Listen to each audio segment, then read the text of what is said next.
another one, I'm sure you're stoked to talk about this one too, because it's more of our favorites. We got to see Team 2.0 and Daniel Garcia face against PNP and Eddie Kingston, man. And this one was pretty awesome as well. And I think that we can all agree 2.0 is one of the funniest tag teams going right now in the industry. They're awesome. We had a nice little poll up on our Twitter. If you guys want to check out our Twitter, who has the bigger head, Eddie Kingston or Matt Lee? And Matt Lee won in a landslide. It wasn't close, dude. Wasn't close. It was 90% to 10. It was crazy. But speaking of big heads and big chops, I want your thoughts on this match because this one was a banger. Yeah, man. I'm quickly becoming like a total fanboy for Team 3.0. I'm going to call him Garcia should just be part of them. Just be part of it. Just be he's always hanging out with those guys. Man, that I love this crew. I love that they talk trash like nonstop. They're so entertaining. They're so funny, and they back it up, dude. I love that about these guys. Kind of got that old school vibe to them. Really enjoy every time I get to see them. I end up they're endearing. They are endearing. They're like bad guys, but they're endearing. The bubble gum stuck to your shoe. You can't seem to get over the fact that they're stuck to you. I'm just these guys are so great at Top being notch. being annoying, and you talked about that. The agitators. Yep. They kind of play that role of just being the guys who get under people's skin, get them riled up, and they find a way to win because of it. And I love that about these guys. I love how they can just kind of always find a way to get in the heads of their opponents. And tonight's match was another great example. Eddie Kingston, Santana, and Ortiz, just total badasses, guys. I mean, Eddie Kingston was literally chomping at the bit, biting people just to get into this match, frothing at the mouth just to get his hands on these guys. Was it 17 chops on Parker? Was it 17? And SPD was counting somewhere. Yeah, SPD he was definitely counting. But you look at that side of the ring, and you're like, man, you got Kingston, Santana, Ortiz. You got some real vets there. These guys are mainstays and staples in AEW. And then these guys kind of came in and again showed them what's up, dude. Showed them what's up. I love it. I think that Tony Khan knows what he has in 2.0 and Daniel Garcia, and it's a really good team dynamic, right? Garcia's a 22-year-old kid, really good in the ring, just intense.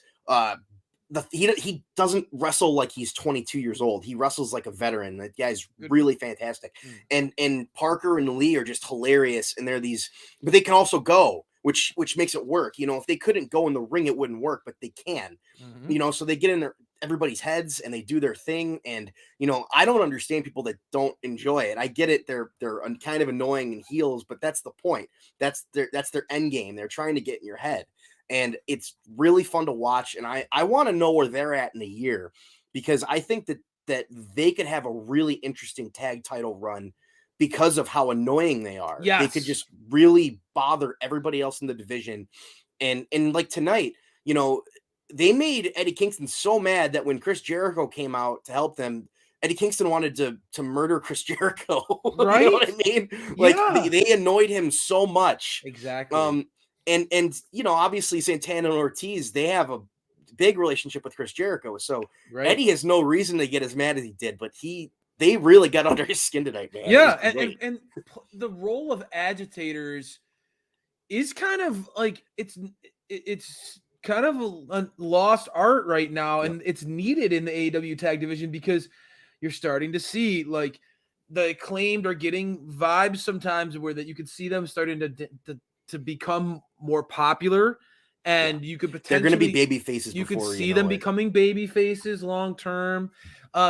And there is that niche of needing a true annoying agitator group. And these guys do it so well. Yeah. I mean, from throwing coffee in someone's face to always offering a taste. These guys are so damn good at being bad. I love Santana Ortiz and Eddie Kingston, but I'm sorry. I was rooting for the Team 2.0 and Daniel Garcia tonight.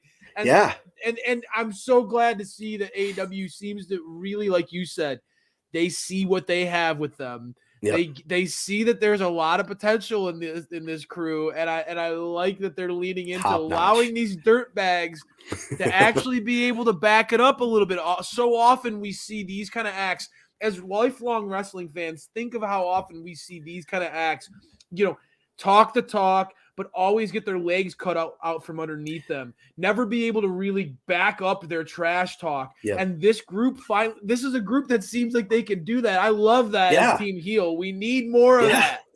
You can't win a match with the amount of talent on the other side and not be good. You know what I mean? Like they are top notch, man. They're ready. Like a win like this tonight just shows that they're ready to move up in that division, man. I wish there was like another, like I wish there was a TNT title for the tag belts. Like there was a Great. version of that for the tag I'm belts. telling you, this would all be resolved when they get the trios titles, because then then Garcia 2.0 can shift their focus on some of that, and you get other teams that can start to shift their focus on that, and it gives more opportunity for a team like this that we see a lot of upside and potential in. And I think that that's exciting to talk about when you talk and you see, even, I mean, again, when we talk about it in the main event, there's so much potential for trios. And